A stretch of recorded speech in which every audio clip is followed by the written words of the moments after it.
हरे कृष्णा। तो हम कार्तिक का महात्म्य सुन रहे हैं और आज कार्तिक का अंतिम दिवस है। तो ये 28वां अध्याय आज हम पाठ करेंगे। 27 अध्याय तक हमने पाठ किया था, जिसमें कि धनेश्वर की कथा का वर्णन आया था।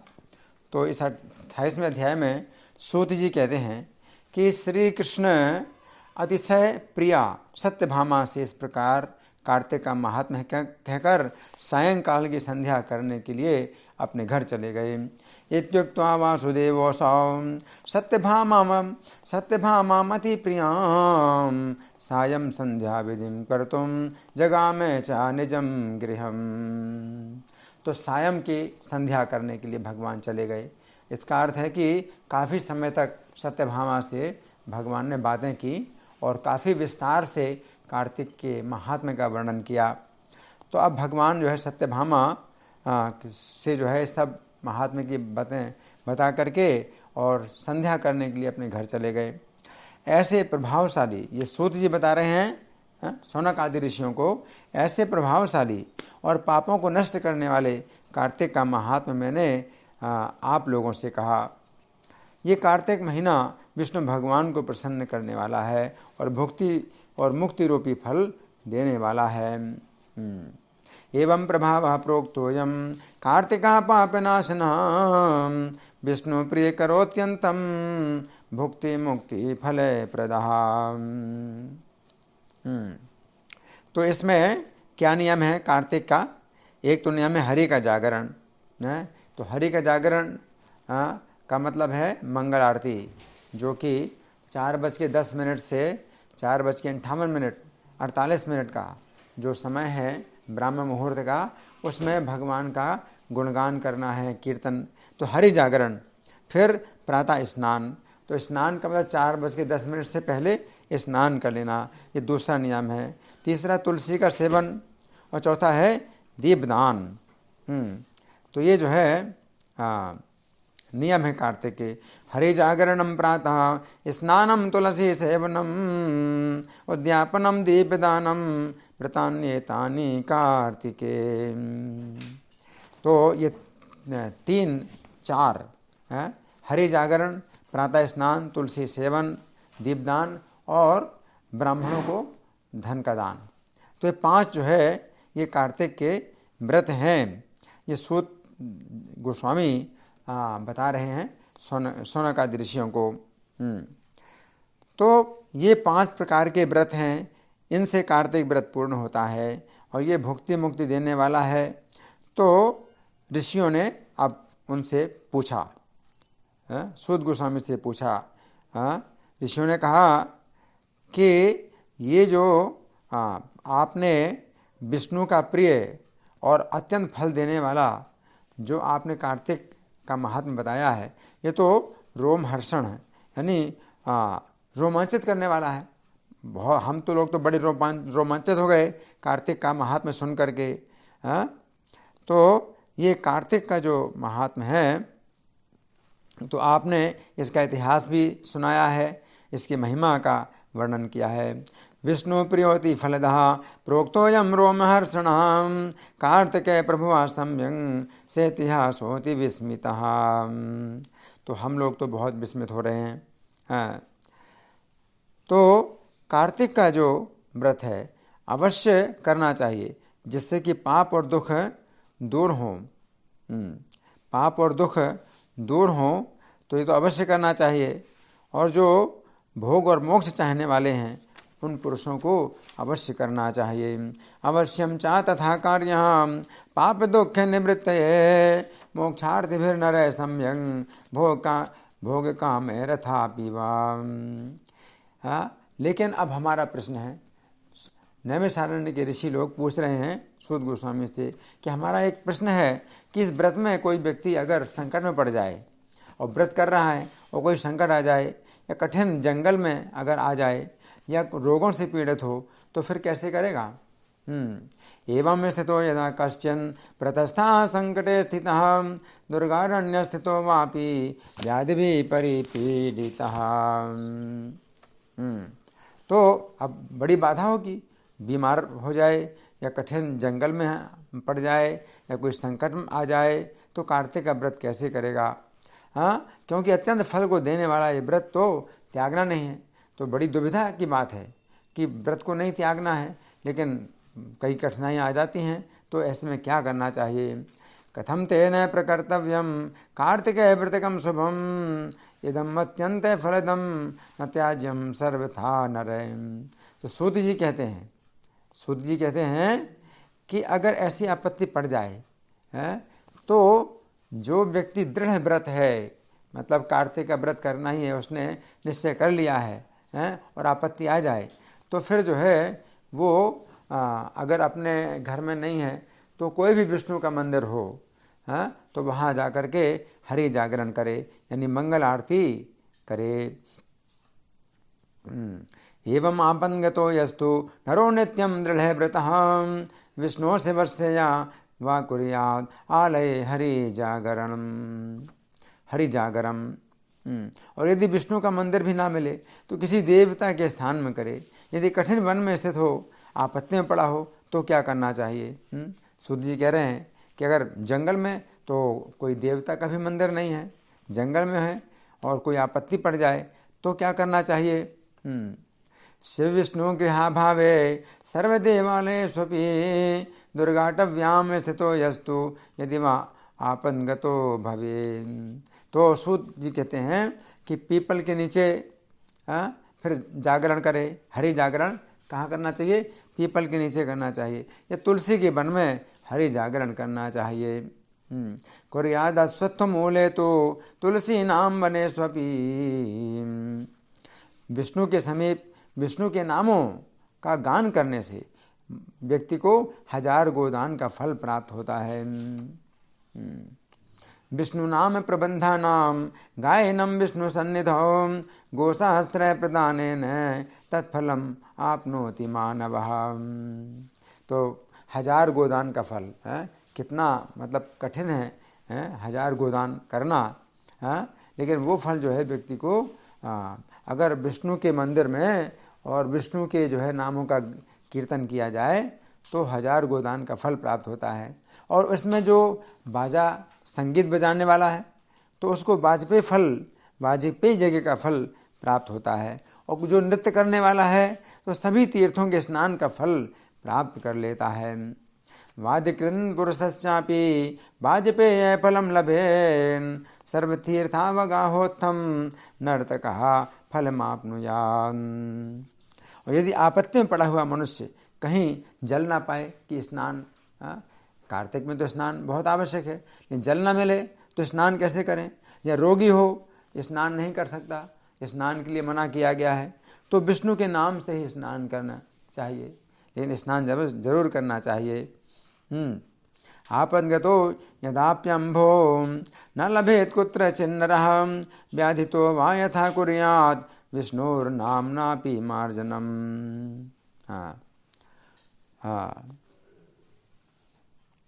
और पृथ्वी में ब्राह्मणों का जो है आदर करना, ये कार्तिक का एक नियम है कि क्योंकि भगवान के बहुत प्रिय होते हैं। जो वैष्णव ब्राह्मण हैं वो भगवान के बहुत प्रिय हैं, अतएव वैष्णव ब्राह्मणों के संतुष्ट होने से भगवान सदा संतुष्ट रहते हैं, इसमें संदेह नहीं है। अव्यक्त रूपिणो विष्णु स्वरूपो ब्राह्मणो भुवि तत्संतुष्ट्या तो संतुष्टः सर्वदा स्यान्न संशयः। और अगर दीपदान नहीं कर सकते, अगर मान लीजिए कि कोई सुविधा नहीं है दीपदान करने की, तो दूसरे के दीपक को भी जला दे, दूसरे का दीपक जला दे। दूसरे का दीपक बुझ रहा है उसको जला दे, तो इसमें भी बहुत बड़ा लाभ है। अथवा पर्दे आदि से रक्षा का प्रयत्न भी कर दे।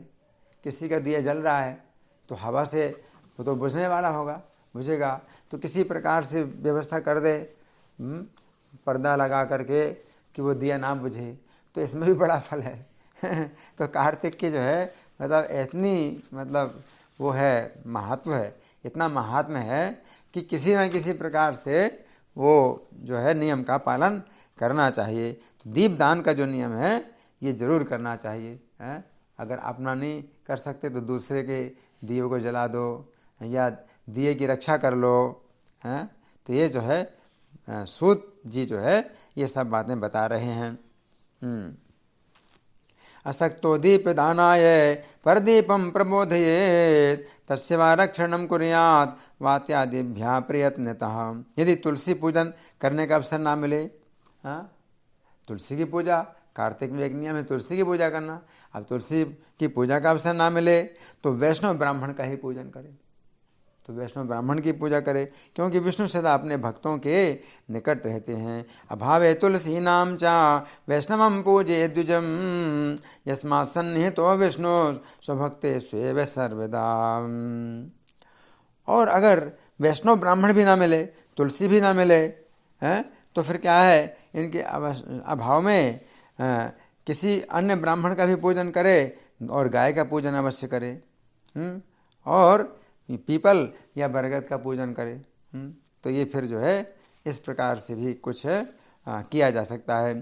सर्वाभावे व्रति कुर्यात् ब्राह्मणानां गवामपि सेवाम अश्वत्थवटयोर व्रत पूर्ण हेतवे। तो इस तरह से इसमें सूत गोस्वामी ये बातें बताते हैं कार्तिक के व्रत के लिए कि अगर ऐसा नहीं हो सकता है तो कैसा हो सकता है, इस प्रकार से उपाय बता रहे हैं। इसके बाद फिर ऋषियों ने कुछ और प्रश्न किया है जिसका उत्तर सूत गोस्वामी ने दिया, लेकिन वो कार्तिक के संबंध में नहीं है, इसलिए हम यहीं पर ही इसको अब विश्राम देते हैं। लेकिन अब कार्तिक का जो है एक महात्मा और भी है कि जो नारद जी से पृथु महाराज ने पूछा था, तो इसमें ये बताया गया है कि पृथु महाराज ने नारद जी से पूछा कि कार्तिक के महीने में जो दीपदान किया जाता है इसका क्या महात्म्य है, और मंदिर का मार्जन झाड़ू लगाने का क्या महत्व है, तो क्या फल मिलता है। तो पृथु महाराज का ये प्रश्न सुन करके नारद जी कहते हैं कि हे राजन, एक बार ब्रह्मा जी से मैंने यही प्रश्न पूछा था। क्या प्रश्न पूछा था? कार्तिक के महीने में दीपदान और मंदिर मार्जन का क्या फल है। तो उन्होंने जो बताया वो सब मैं आपको बताता हूँ, आप ध्यानपूर्वक सुनिए। कथा बहुत गोपनीय है, जो सुने बहुत सौभाग्यशाली है ना।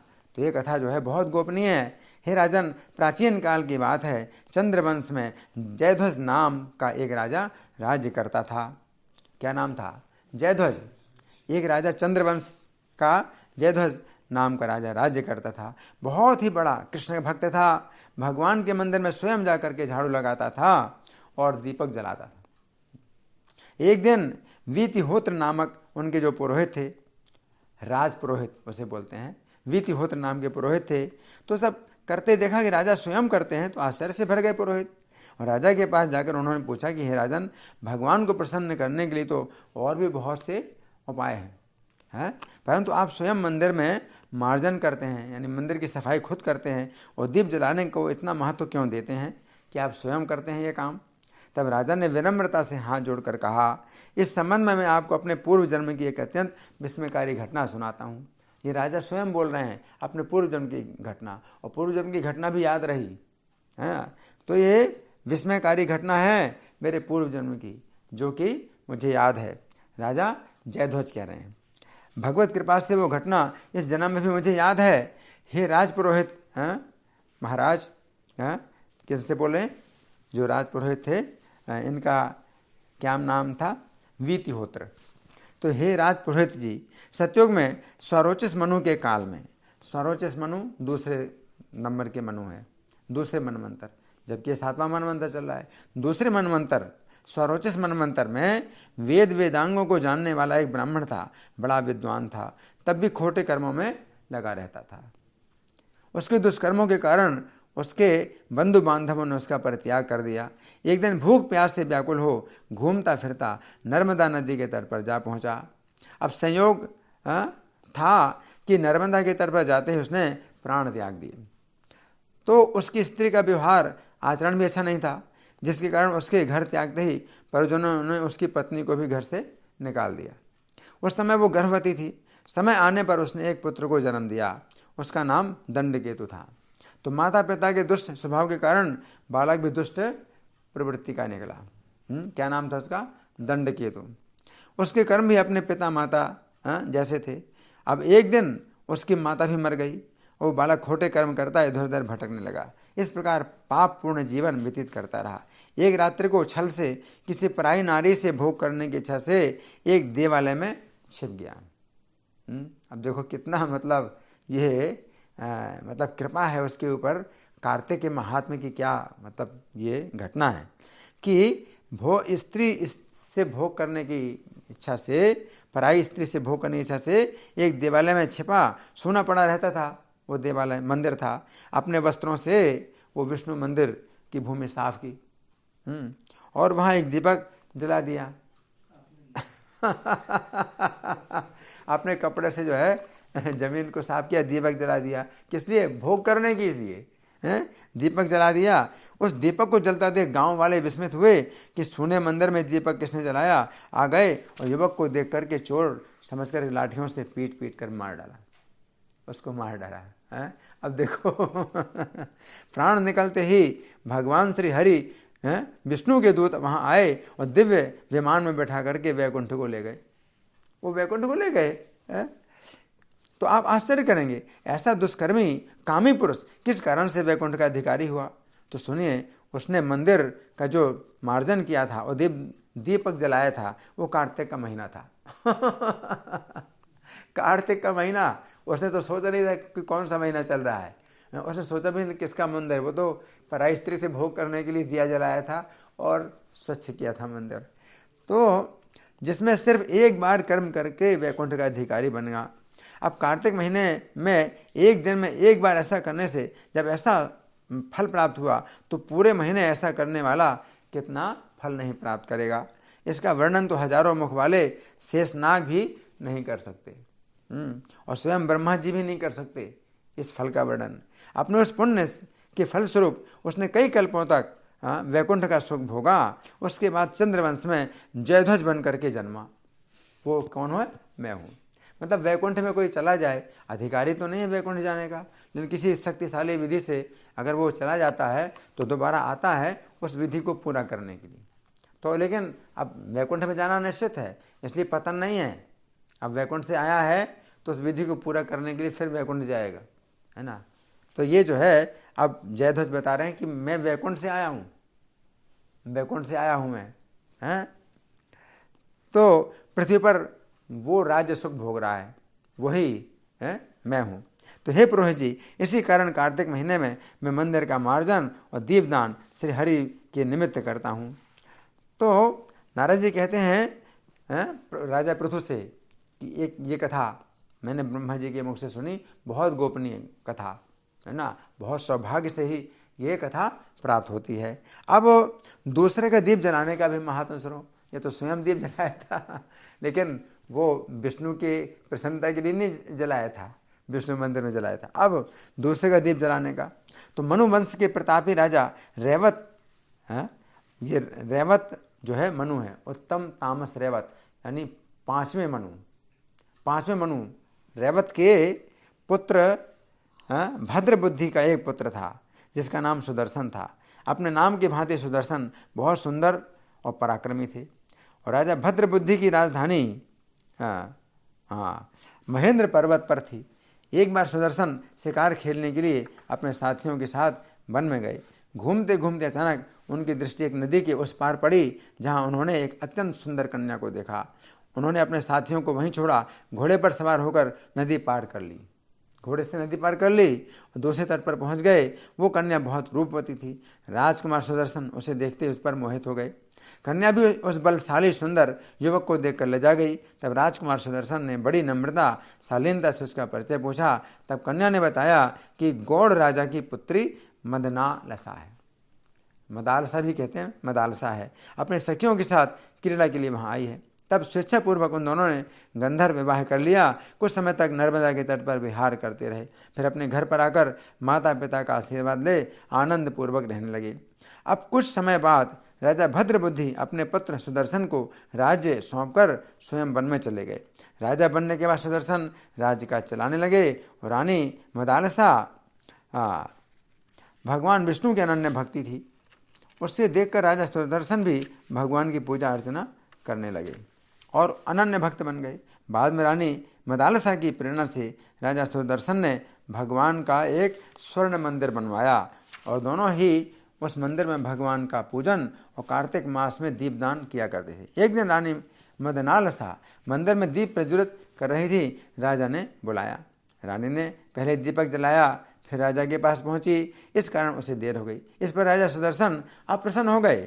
बोले, तुम तो कहती हो कि पति ही स्त्री का देवता होता है, फिर दीपदान में इतना समय त्याग कर लगाकर तुमने मेरी आज्ञा ना मानकर मेरा अनादर क्यों किया? तो ये भी जो है पति का प्रश्न था, जिज्ञासा थी। तो ऐसा नहीं था कि एकदम चिल्ला पड़े, क्रुद्ध हो जाए, लेकिन अप्रिय लगा कि भाई ऐसा तुमने नियम के विरुद्ध क्यों किया। कि पति ही अगर अपना देवता है तो स्त्री को जो है फिर दीपदान में इतना समय क्यों लगा और मेरी आज्ञा ना मानकर मेरा अनादर क्यों किया? यदि देरी का कोई दूसरा कारण है तो तुम बताओ। तब सती साध्वी मदनालसा ने बड़े स्नेहपूर्वक कहा, हे महाराज, मैं आपको दीपदान का महत्व बताती हूँ, आप ध्यानपूर्वक सुनिए। ये घटना मेरे पिछले जन्म की है। अब ये जो है रानी बताती है, ये घटना मेरे पिछले जन्म की है, जो ईश्वर की कृपा से इस जन्म में भी मुझे याद है। हे स्वामी, पिछले जन्म में एक चूहिया थी और गोदावरी नदी के तट पर एक मंदिर में रहती थी। एक दिन कार्तिक महीने में किसी ने मंदिर में भगवान के निमित्त एक दीपक जलाया, जिसकी बत्ती छोटी थी, इस कारण दीपक बुझने को हो रहा था और मैंने घी खाने के लोभ से उस बत्ती को मुंह से पकड़कर ऊपर उठाया। तो घी होता है ना, घी की बत्ती थी, तो घी खाने के लिए चूहिया क्या सोचती है, घी खाना है, तो बत्ती को ऊपर उठाया। ऐसा करने से दीपक की लौ तेज हो गई, मगर मेरा मुंह भी झुलस गया और मुंह जलने की पीड़ा से मैं छटपटाने लगी। उसी छटपटाहट में मेरी मृत्यु हो गई। चूँकि रात के समय भगवान के मंदिर में दीपक प्रज्वलित करते समय मेरी मृत्यु हुई थी, इस कारण भगवान विष्णु के दूत मुझे वैकुंठ ले गए।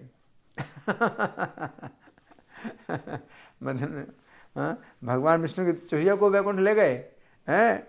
उसके बाद मेरा जन्म मदनालसा के रूप में हुआ।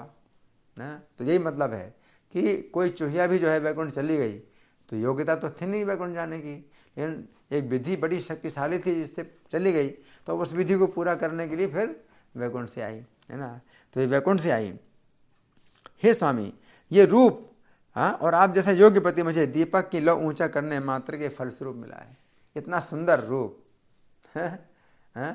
कि राजा सुदर्शन जो है नदी पार करके गए उस स्त्री को देख करके कि कितनी सुंदर स्त्री है। जब इतना सा करने का इतना फल मिला तो जरा विचार कीजिए, यदि कोई श्रद्धापूर्वक भगवान को दीपदान करे तो उसका क्या फल होगा, उसकी महिमा का क्या कहना। तो नारद जी कहते हैं, हे राजा पृथु, मदनालसा के मुख से ये सब सुनकर राजा सुदर्शन का क्रोध शांत हो गया और फिर आजीवन उन्होंने कार्तिक महीने के व्रत किए, दीपदान किए और अंत में वैकुंठ को गए। तो इस प्रकार से हमने जो है दीपदान का महात्म्य सुना और ये जो है कार्तिक का अंतिम दिन है, तो आप सब लोगों को जो है कृष्ण भावनामृत की शुभकामनाएं देते हुए आज का प्रवचन का विश्राम कर रहे हैं। धन्यवाद। हरे कृष्ण।